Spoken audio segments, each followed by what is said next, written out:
السلام عليكم. النهاردة هنقدم فيديو جديد وجميل. كتير مننا عنده بواقي خيوط كتير قوي وما بيعرفش يوظفها ولا يعمل بيها ايه. هنرميها؟ لا طبعا، هنشتغل بيها حاجات مفيدة وجميلة. هتبقى صغيرة بس هنستفيد بالخيط اللي هو مركون عندك كتير. نحضر الخيوط اللي عندنا ويلا بينا نشتغل مع بعض.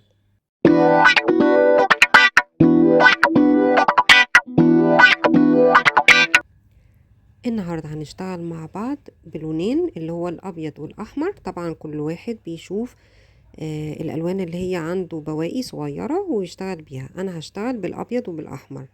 هعمل حاجة جميلة وظريفة وتنفع لأكتر من حاجة. أنا النهاردة هعمل بيها هعمل سلسال عبارة عن 20 غرزة. وطبعا انتي على حسب الحاجة اللي هتعمليها بتزودي المضاعفات بتاعة 20. تمام، هتعملي 20 سلسال. الجزئية اللي انا هعملها دي او القطعة اللي انا هعملها هتبقى عبارة عن ايه؟ ممكن تعمليها سورتيت بنفس المقاس ده، 20 سلسال. تمام، انا كده عملت ال20 سلسال. هبتدي اعمل واحد سلسال تاني ارتفاع علشان لما اشتغل يفضلوا 20 غرزة. تمام، وهشتغل نص عمود في كل السطر لحد الاخر.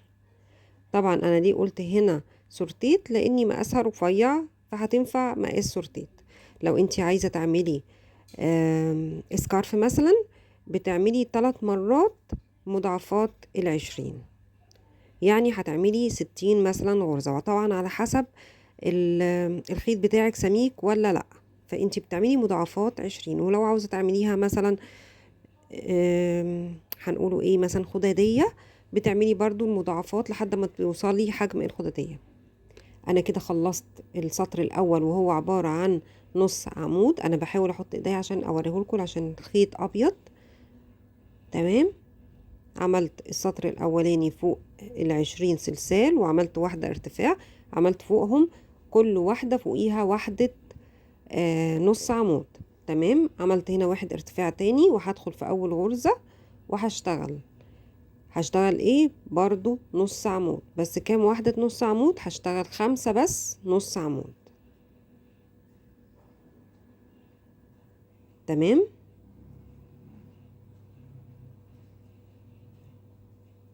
خلصت ال5 نص عمود. هعمل 10 سلسال.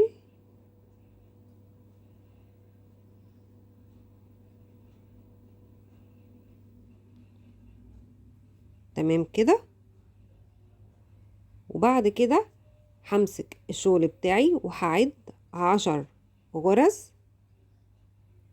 3 4 5 6 7 8 9 10.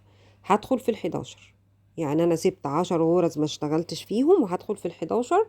وهعمل ايه؟ 5 نص عمود. هيبقى فاضل معايا من اول ما هدخل في ال11 هيبقى قدامي 5 غرز. ال5 غرز كل غرزة هشتغل فيها نص عمود. تمام، يبقى انا اشتغلت 5 نص عمود وبعد كده عملت 10 سلسال وسبت 10 غرز اللي هي تحتيهم اكني اشتغلتهم. بعد كده هيتفضل 5 هشتغل فيهم كل واحدة واحد نص عمود. هسيب 10 وهشتغل من ال11. تمام، ودي اخر غرزة باخد الطرفين بتاعتها اهو واشتغلت نص عمود. تمام كده، هاخد واحدة ارتفاع واقلب الشغل وهاخد برضو من اول السطر اول غرزة خالص هشتغل تاني ايه 5 نص عمود.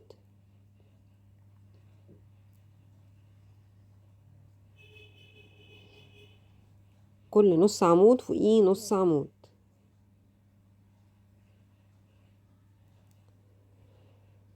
تمام كده، خلصت ال5 نص عمود ووصلت للسلسال. ال10 سلسال هعمل فيه ايه بقى؟ ال10 سلسال دول هعدل السلسال قدامي كده علشان اعرف ادخل في كل غرزة. كل غرزة سلسال في ال10 دول هعمل فيها نص عمود. تمام، يبقى انا حاملة كل غرزة سلسال هعمل فيها غرزة نص عمود.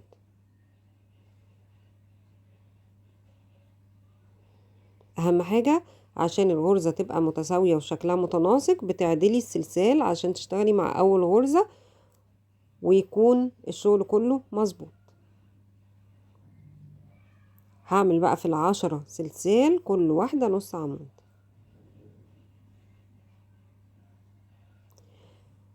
الغرزة دي جميلة جدا وهتشوفوها في النهاية. دي بتشتغليها توظفيها في اكتر من حاجة، يعني زي ما قلت لكم انا دي هعملها قطعة المقاس ده ينفع سورتيت. لو هتعملي خدادية او سكارف او اي حاجة تانية كبيرة بتشوفي المقاس وبتعملي مضاعفات 20. انا هنا عاملاها بلونين، ولو عاوزة تعمليها بلون واحد برضو تمام، بس انا قلت دي قطعة صغيرة ممكن لو سورتيت واتعمل بنوعين اللونين يعني خيط هتبقى شكلها ظريف جدا، ولو هتبقى جنجاه هتبقى طبعا هو لون واحد. تمام. انا كده خلصت ال10 فوق السلسال دول، عملت 10 نص عمود، فاضل قدامي ال5 نص عمود هعمل فوقيهم كل نص عمود هعمل فوقيه نص عمود. وما تنسيش اخر غرزة دي بتبقى متطرفة خالص بتشتغليها علشان تبقى الشغل مستقيم. شوفنا الطريقة، يعني يعتبر السورتيت بتاعي لحد دلوقتي عبارة عن سطرين هتكرريه لحد ما توصلي اللي انت عايزاه في الطول عشان نبتدي نشتغل بقى عليها. ولو برضو سكارف او خدادية او اي حاجة او شال او اي حاجة من دي هتشتغلي السطرين دول لحد المقاس اللي انت عايزاه في الطول وفي العرض. انا هنا هشتغل تاني 5 نص عمود. تمام كده ال5، وبعد كده هعمل 10 سلسال. انا بكرر الوحدة تاني علشان تشوفيها، وبعد كده بتكرريها المقاس اللي انت محتاجاه، وبعد كده هنبتدي نشتغل بقية الشغل مع بعض. كده خلصنا ال10 سلسال. طبعا ال10 سلسال اهم قدامك، ماشي. هتعديهم تاني تمام، حفظتي المكان اوكي. ممكن تعدي ال5 الاخرى هتشتغلي عليهم هنا 5 نص عمود فوق ال5 نص عمود. طبعا هما باينين ان هما ال10 هتبتدي منين. لو تغلطي عدي 10 نص عمود واشتغلي في ال11.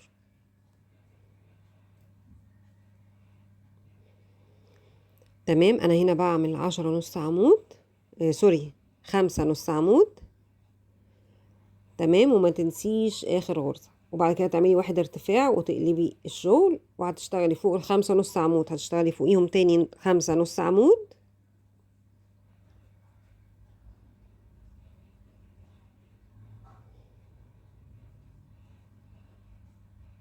تمام كده. بعد ال5 نص عمود هيقابلنا السلسال. ال10 سلسال دول هنعدلهم تاني، نخلي وش السلسال لينا كده عشان نشوف الغرز. تمام. وهنشتغل فوق ال10 سلسال هنشتغلوا 10 نص عمود، بس اهم حاجة بتعدلي السلسال وشه ليكي عشان تدخلي كل مرة في نفس الشكل الغرزة، علشان لما بيقف الشغل كده ما تبقاش ملوحة. بتعدلي السلسال وشه ليكي وبتدخلي كل مرة في نفس الغرزة نفس الشكل بتاعها، بحيث ان ايه لما بتعدلي الشغل يبقى كله متساوي ما فيهوش وربة.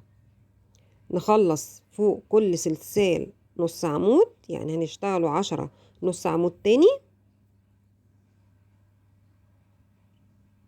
لحد ما يقابلنا ال5 نص عمود. هنملى بس فراغات السلسال اللي احنا سايبينها دي كده ونخلص ال10 غرز. تمام اهو. بص بتدخلي في الغرزة اللي تحت، لان انت لما بتقلبيها بتبقى فيه غرزة فوق وغرزة تحت. كل مرة بدخل في الغرزة اللي تحت اهي علشان لما بعدلها تقف كده تبقى كلها متساوية ما تبقاش موروبة. تمام كده. اخر غرزة، وهيبقى قدامي ايه بعد ما خلصت السلسال هيبقى قدامي ال5 نص عمود. ال5 نص عمود هتشتغلي فوقيهم كل غرزة فوقيها غرزة اهو. دول كده هشتغل فيهم كل غرزة نص عمود فوقيها نص عمود. يبقى احنا قلنا اني لحد دلوقتي الوحدة بتاعتنا تكرارها سطرين. هنفضل نعمله السطرين لحد ما بتاخدي الطول اللي انت عايزاه. طبعا لو العرض بتاع السكارف بتكرري الوحدة دي جنب بعض كده كام مرة زي ما انت عايزة لحد ما بتوصلي للسنتيمتر اللي انت عايزاه. هتكرريها وتعملي الطول اللي انت محتاجاه، ونرجع بقى نكمل مع بعض. تمام. انا كده عاملاه 20 سلسال، واشتغلت 5 من الجنبين، والعشرة تعمليهم سلسال، والدور التاني تعمليه ايه نص عمود. تعملي الطول اللي انت عايزاه ونرجع تاني. انا كده خلصت الطول اللي انا عايزاه في السورتيت، عملت التكرار بتاعه، والمهم يبقى عدد زوجي في التكرار بتاعه عشان نعرفه احنا عاوزينه زوجي ليه. تمام كده. يعني الخط الاخير ده عايزة منه لو هتعمليه مثلا 10 20، المهم يبقى ايه عدد زوجي. تمام. هعمل بقى عقدة البداية في الخيط الاحمر. طبعا لو انت عايزة تشتغليه بنفس الخيط نفس اللون تمام، عاوزة تدخلي لون تاني تمام. دول طبعا 10. تمام. انا هخليها في الغرزة الخامسة. هدخل. تمام. دخلت في الغرزة الخامسة وهشتغل ايه 3 سلسال. يبقى ده كده الارتفاع عشان هعمل اعمدة. هشتغل ايه بقى 3 سلسال في الغرزة الخامسة، وهدخل اعمل عمود في الغرزة الستة، بحيث ان يبقى فيه أربعة نص عمود على الشمال وأربعة نص عمود على اليمين، دول فاضيين. فانا كده هطلع بقى ايه بالاتنين عمود دول لحد طول القطعة اللي انت عاملاها. تمام كده. هشتغل بقى 2 عمود رايح جاي لحد ما توصلي لطول القطعة اللي انت عاملاها. لو انت السلسال بتاعك طويل بتعملي ارتفاع 2 سلسال بس، وبعد كده تعملي عمود جنبها، يبقى كده 2 عمود جنب بعض. لو انت بتعملي سلسال صغير قوي يبقى تعملي 3 سلسال وتعملي جنبها 1 عمود، بحيث ان انت تكرريه ويبقى 2 عمود جنب بعض. تفضلي تكرري الحكاية دي لحد ما توصلي لطول القطعة اللي انت عاملاها. ممكن قوي تعملي لون سادة زي ما انا عاملاه، واللون اللي انا عاملاه احمر ده بتعمليه جنجا، هيدي منظر حلو برضو. يبقى الجنجا بس في النص. ولو انت بتشتغلي اصلا بخيط جنجا يبقى لازم هتشتغلي كله باللون ده بس، ما تدخليش الوان تانية. او القطعة اللي انا هعملها اللي هي 2 عمود دي، هي دي اللي تعمليها سادة. تمام. بصوا انا عملت بقى ايه لحد ما وصلت لطول القطعة بتاعتي. نقص بقى الخيط علشان نبتدي نقفل الشغل.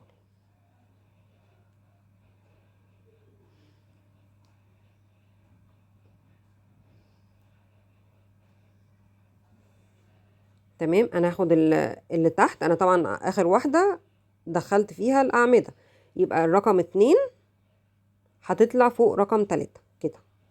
رقم 2 اهي هتطلع فوق رقم 3.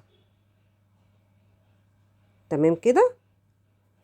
هاخد الخيط هرجعه ورا وادخله في النص.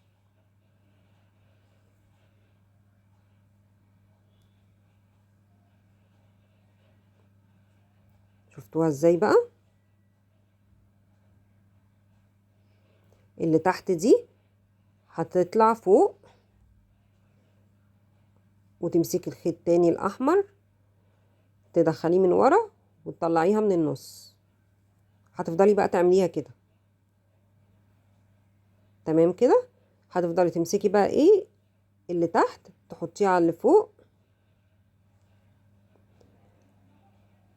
وتاخدي الاعمده بتاعتك اللي انت عاملاها تنزليها من تحت وتطلعيها من النص. تفضلي بقى تعمليها كده ايه لحد ما تخلصي الشغل. والحركة دي لو انت عاملة سكارف هتبقي جنبها في مثلا خانة تانية او 2، وهكذا لو انت عاملاها شال. هتفضلي تعملي كلهم بنفس الطريقة دي. هتفضلي تعملي كده لحد ما توصلي ايه للنهاية. تمام. انا كده عملتها كلها لحد النهاية. بصوا بقى معمولة ازاي. اللي تحت دي طلعت فوق، وبعد كده تاخدي الغرزة بتاعتك تدخليها من تحت كده وتطلعي من النص، وهكذا لحد ما توصلي للنهاية. هتمسكي بقى بإبرة التنظيف وتدخليها بقى ايه في الشغل من جوه عشان ما تبانش. تمام كده. انا كده ايه عملتها، دخلتها في الشغل من جوه. بصوا من الظهر مش باينه اهي، وبصوا من الناحيه الاخيره اهي مش باينه خالص. طبعا بتحطي فيها زرار او بتحطي فيها كبسون زي ما انت عايزه لو هتعمليها سورتيت. تمام كده. ولو طبعا هتعمليها سورتي خداديه او اي حاجه تانية اكبر بتبقى فيه عرض طبعا اكبر، لكن ده كده حجم ايه السورتيت. الفيديو يا رب يكون عجبكم. وطبعا هحط لكم في الديسكريبشن التيك توك والصفحه والجروب بتاع الفيس. واللي يعجبه الفيديو لايك وكومنت، واللي لسه ما اشتركش معايا سبسكرايب. شكرا.